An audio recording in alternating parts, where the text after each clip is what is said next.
అందరికీ నమస్కారం. నేను మీ బీసిరెడ్డి. మీ అందరినీ ఒక చిన్న హెల్ప్ అడుగుతున్నానండి. ఇది ఏంటంటే మినిమమ్ ఒక 100K సబ్స్క్రైబర్స్ ఉంటే నా ఛానల్ కొంచెం జనాల్లోకి రీచ్ అవుతుంది. చాలా వరకు మీరు సపోర్ట్ చేస్తున్నారు. ఇప్పటి వరకు ఎవరన్నా నా ఛానల్ సబ్స్క్రైబ్ చేసుకోకపోతే వెంటనే సబ్స్క్రైబ్ చేసుకోండి. అంతేకాకుండా మీ ఫ్రెండ్స్ అండ్ ఫ్యామిలీ మెంబర్స్కి కూడా చెప్పి నా ఛానల్ కొంచెం సబ్స్క్రైబ్ చేపిస్తే, అంటే కంటెంట్ ఉందంటేనే సబ్స్క్రైబ్ చేయించండి. లేకపోతే మీరు కూడా అన్సబ్స్క్రైబ్ చేసుకోండి, నా ఛానల్ బ్లాక్ చేసేసుకోండి, డిస్లైక్ కొట్టండి. నాకు ఎలాంటి అభ్యంతరం లేదు. నా దగ్గర కంటెంట్ ఉంది. నేను ఏదన్నా జనాలకు పనికొస్తాను అనుకుంటే మాత్రం సబ్స్క్రైబ్ చేసుకొని మీ వంతుగా నాకు సపోర్ట్ చేస్తారని నేను ఆశిస్తున్నాను. అసలు విషయానికి వస్తే, దేశంలో ఉగ్రవాదం మీద దాదాపుగా 30 ఏళ్ల నుంచి కేంద్ర ప్రభుత్వం గట్టిగా ప్రయత్నిస్తుంది. ఈ ఉగ్రవాదాన్ని కోకట్టు వేళతో సహా పెకిలించి బయటపడేయాలి. ఇది ఈరోజు బీజేపీ ప్రభుత్వం తీసుకున్నటువంటి నిర్ణయం కాదు. గతంలో కాంగ్రెస్ నుంచి ఈనాటి ఎన్డీఏ గవర్నమెంట్ వరకు ప్రతి ఒక్కరూ వాళ్ళ వంతుగా దేశంలో ఉగ్రవాద నిర్మూలన కోసం కృషి చేస్తున్నారు. ఇది దాదాపుగా 95% తగ్గిపోయింది. ఇంకా 5% ఉంది ఈ ఉగ్రవాదం అనేది మన దేశంలో. దీన్ని కూడా రానున్న 2-3 ఏళ్లలో పూర్తిగా నాశనం చేసేస్తాం.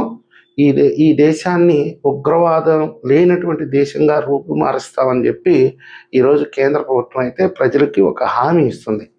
కాకపోతే నేర ప్రవృత్తి కలిగినటువంటి వాడు కూడా రంగులు మార్చుకుంటాడు.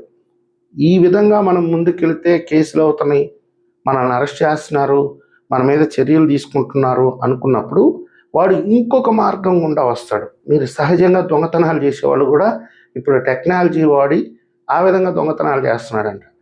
అలాగే ఈ దేశ ద్రోహులు కూడా కేంద్ర ప్రభుత్వానికి భయపడి, ఇంటెలిజెన్స్ వ్యవస్థకి భయపడి, పోలీస్ వ్యవస్థకి భయపడి వీళ్ళు కూడా వేరే మార్గంలో ప్రజల్లోకి వచ్చి ప్రజల్ని రెచ్చగొట్టి దేశాన్ని విచ్ఛిన్నకరం చేయాలనేటటువంటి ప్రయత్నాలు చేస్తున్నారు.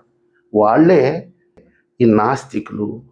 అసలు నాస్తికులు అంటే ఎవరు అంటే, వీళ్ళు ఏ మతాన్ని విశ్వసించరు, ప్రాక్టికల్గా ముందుకెళ్తారు, సైన్స్ని నమ్ముతారు. ఏదో హిందుత్వాన్ని ప్రేమించి ఇతర మతాలను దూషించడమో, లేకపోతే ఇతర మతాలని ప్రేమించి హిందుత్వాన్ని దూషించడమో ఇలాంటివి చేయరు వాళ్ళు. మొత్తం మీద అన్ని మతాలని వీళ్ళు దూషిస్తూనే ఉంటారు. అసలు దేవుడు అనేవాడే లేడు. ఇది మొత్తం సైన్స్ అనేదే వాళ్ళ యొక్క ప్రధాన ఉద్దేశం. నిన్న కాక మొన్న, అంటే ఒక 10 రోజుల క్రితము ప్రకాష్ రాజ్ గారు ఏదో ఒక కల్చరల్ కార్యక్రమానికి అటెండ్ అయ్యి అక్కడ శ్రీరాముడు గురించి అవాకులు చవాకులు పేలాడు. అది మాత్రం వాస్తవం. అది పెద్ద స్థాయిలో ఆయన మీద విమర్శలు రావడంతో దాన్ని ఖండిస్తూ, నేను అలా అనలేదు, ఎవరో నా మీద ఉద్దేశపూర్వకంగా ఆ వీడియోని కట్ చేసి వెనక ముందు తీసుకొచ్చి పెట్టి రాముడు గురించి నేనేదో తప్పుగా మాట్లాడినట్టు ప్రజెంట్ చేశారు. నేనైతే రాముడు గురించి మాట్లాడాల్సిన అవసరం నాకు లేదు. పైగా హిందూ ఉగ్రవాదులు, ఈ పాయింటే మీరు గుర్తుపెట్టుకోండి. ఈ నాస్తికులు చెప్పేది ఏంటంటే హిందూ ఉగ్రవాదులు అంటారు వీళ్ళు. మన రాష్ట్రంలో కూడా ఒక పిల్ల బచ్చాగాడు ఉన్నాడు, వాడి గురించి కూడా మనం మాట్లాడుకుందాము. ఈ ప్రకాష్ రాజ్ గారు అన్నది ఏంటంటే, హిందూ ఉగ్రవాదులు ఈ దేశంలో రాజ్యాధికారం కోసం ప్రయత్నిస్తున్నారు. హిందూ మతం ముసుగులో వాళ్ళు ఇతర మతాల యొక్క హక్కులని కాలరాసే ప్రయత్నం చేస్తున్నారు. అందుకని ఈయన బీజేపీని, ఆర్ఎస్ఎస్ని తీవ్ర స్థాయిలో విమర్శిస్తుంటాడు. ఓకే, కానీ ప్రకాష్ రాజ్ గారు అన్నది ఏంటంటే హిందూ ఉగ్రవాదం అంటున్నాడు. ఇలాంటి పెద్దలకి మనం కొంచెం జ్ఞానోదయం చేయాల్సినటువంటి సమయం అయితే ఆసనమైంది. ఇప్పటి వరకు ఎవరూ మాట్లాడట్లేదు కాబట్టి ఇలాంటి వాళ్ళు రెచ్చిపోతున్నారు హిందుత్వం మీద. వాస్తవాలు కొన్ని మీ ముందుకు తీసుకొచ్చే ప్రయత్నం చేస్తాను. ఒక సంవత్సరానికి మినిమం, మ్యాక్సిమం కాదు నేను చెప్పేది, మినిమం 1,50,000 కోట్లు కేవలం హిందూ దేవాలయాల మీదే కేంద్ర ప్రభుత్వానికి ఆదాయం వస్తుంది. మొన్న మహాకుంభమేళా జరిగితే ప్రభుత్వం 10,000 కోట్ల రూపాయలు పెట్టుబడి పెడితే 1,00,000 కోట్ల ఆదాయం వచ్చిందండి. ఈరోజు దేశవ్యాప్తంగా ఉండే హిందూ దేవాలయాల యొక్క ఆస్తులు 46 లక్షల కోట్లు. ఇది మీరు చాలామంది నమ్మరు, నేను చెప్పింది మినిమం. కొంతమంది ఆక్రమించుకున్నదైతేమి, కొన్ని లెక్కల్లోకి రాని అయితేమి, ఇవన్నీ చూస్తే ఇంతకు రెండింతలు ఉంటుంది. ఏ రోజైనా భవిష్యత్తులో దేశానికి ఏదన్నా విపత్తు వస్తే మొట్టమొదటగా ఆదుకునేది ఎవరండి? హిందూ దేవాలయాల నుంచి, హిందూ దేవాలయాల్లో ఉండేటటువంటి ఆభరణాలు అయితేమి, ఆస్తులు అయితేమి, డబ్బు అయితేమి, ఇదే కదా ఆదుకునేది. రేపు మా సీతమ్మ తల్లే చెప్పద్దు, రేపు నాకెందుకు నాయన ఒక పసుపు కొమ్ము చాలు, నా హారాలన్నీ తీసుకొని ఈ దేశం కోసం ఉపయోగించండి అని చెప్పద్ది. ఇలా ఏ మతం నుంచైనా దేశం కోసం ₹1 డబ్బు వచ్చే అవకాశం ఉందా? ఈరోజు హిందూ దేవాలయాల దగ్గర 46 లక్షల కోట్ల రూపాయల ఆస్తులు ఉన్నాయి, స్థిరాస్తులు కానీ చరాస్తులు కానీ. ఏడాదికి 1,50,000 కోట్ల రూపాయలు మినిమం ఆదాయం వస్తుంది. ఒక్క రోజుకి 5 కోట్ల మందికి హిందూ ధార్మిక సంస్థల ద్వారా ఆహారాన్ని అందిస్తున్నారండి. ఎన్నో దేవాలయాల్లో ఈరోజు, ఎన్నో ధార్మిక సంస్థల్లో ఈరోజు ఆహారం పెడుతున్నారు. 30 కోట్ల మంది ఈరోజు హిందూ ధార్మిక సంస్థల ద్వారా ఉచిత విద్యని అభ్యసిస్తున్నారు. 28 కోట్ల మంది వైద్యం పొందుతున్నారు. 2.5 కోట్ల మంది ఉద్యోగాలు చేస్తున్నారు. ఇంకా ఇలా చెప్పుకుంటా పోతే మీ కళ్ళే బయలుగా అయిపోతాయి. నేను ఇవన్నీ చెప్పింది ఏంటంటే మినిమం నెంబర్స్, మ్యాక్సిమం నెంబర్స్ అంతకి రెండింతలు ఉంటుంది.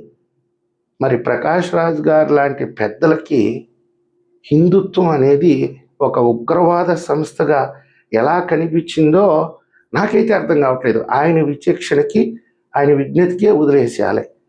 ఇక మన ఆంధ్రప్రదేశ్లో ఒక పిల్ల బచ్చా గ్యాంగ్ ఒకటి తయారై ఉంది. వీళ్ళు నిద్రలేస్తే పవన్ కళ్యాణ్ గారిని ఎగతాళి చేస్తాడు. ఈ మధ్య ఆకివీడు రామాలయం గురించి రఘురామకృష్ణరాజు గారికే ఎదురెళ్తున్నారు. అంటే మూర్ఖత్వం అది. ఆయన ఒక డిప్యూటీ స్పీకరు, ఒక ప్రజాప్రతినిధి, ఒక ప్రభుత్వ ప్రతినిధి, ఆయనకే ఎదురెళ్తున్నారు. చూడండి మీరు, వీళ్ళు ఎంత దూరం రెచ్చిపోతున్నారో. వాళ్ళు ప్రశ్నిస్తున్నారు, హిందుత్వం మీద దాడి చేస్తున్నారు. ఎవరైతే హిందూవాదానికి కట్టుబడి, ధర్మానికి కట్టుబడి మాట్లాడుతున్నారో వాళ్ళని పచ్చి బూతులు తిడుతున్నారు. నేను ఈరోజు ఈ నాస్తికులను మొత్తాన్ని నేను ఒకటే అడుగుతున్నాను. పవన్ కళ్యాణ్ గారి వల్ల ఎంతో కొంత ప్రయోజనం, రఘురామకృష్ణరాజు గారి వల్ల ఎంతో కొంత ప్రయోజనం, ఈ దేశంలో ఉండే హిందువుల వల్ల ఎంత ప్రయోజనమో ఆల్రెడీ నేను చెప్పాను. మీ నాస్తికుల వల్ల ఈ దేశానికి కానీ, మీ రాష్ట్రానికి కానీ, మీ కుటుంబానికి కానీ, మిమ్మల్ని నమ్ముకున్న వాళ్ళకి కానీ ఏంట్రా ప్రయోజనం? ఏ మతానికి సంబంధించి అయినా ఎంతో కొంత మంచి జరుగుతుంది. క్రిస్టియానిటీ నుంచి కానీ, ముస్లిమ్స్ కానీ ఎంతో కొంత సామాన్య ప్రజలకు సహాయం చేస్తూనే ఉన్నారు కదా. మీ నాస్తికుల వల్ల ఏంటి సమాజానికి ప్రయోజనం? ఒక్క మనిషికి ఒక పూట తిండి పెట్టగలిగేటటువంటి మనస్తత్వం మీకుందా? ఒక మనిషికి ఒక ఇల్లు కట్టించగలిగినటువంటి సామర్థ్యం మీకుందా? నిద్ర లేస్తే వాళ్ళ మీద వీళ్ళ మీద పడి ఏడవడం.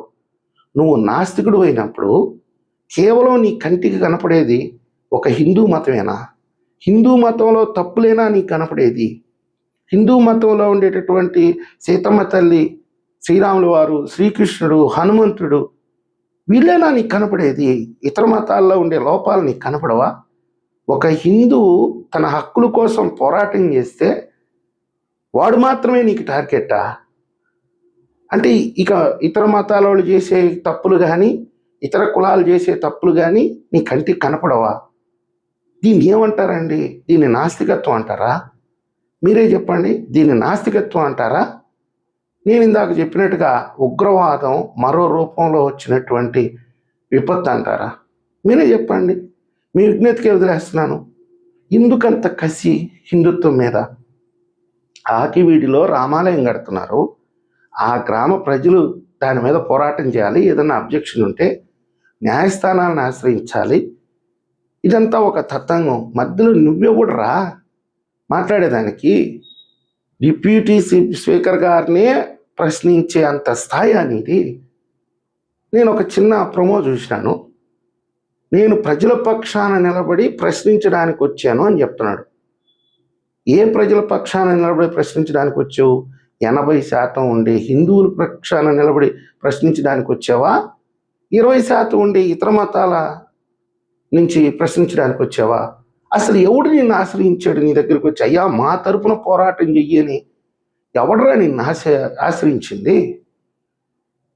దయచేసి ప్రతి ఒక్కరికి రిక్వెస్ట్ చేసి చెప్తున్నాను, ఈ నాస్తికత్వం, నేను మంచిదే, నాస్తికత్వాన్ని నేనేం తప్పుపట్టట్లేదు, కానీ ఇలా ఒక మతం మీద దాడి చేసే వాళ్ళని మాత్రం దయచేసి నమ్మకండి. వీళ్ళు దేశద్రోహులు. వీళ్ళు ఒక అంతర్గత అజెండాతో ఈ దేశాన్ని విచ్ఛిన్నం చేయాలి, ప్రజల మధ్య, మతాల మధ్య, కులాల మధ్య చిచ్చు పెట్టడానికి ప్రయత్నించేటటువంటి ఒక ఉగ్రవాదులు వీళ్ళు. అది మీరు ఒకసారి గుర్తుపెట్టుకొని వీళ్ళ పట్ల కొంచెం అప్రమత్తంగా ఉంటారని నేను మిమ్మల్ని విజ్ఞప్తి చేసుకుంటున్నాను. ఈ వీడియో మీకు నచ్చినట్టయితే లైక్ చేయండి, సబ్స్క్రైబ్ చేయండి. ధన్యవాదాలు.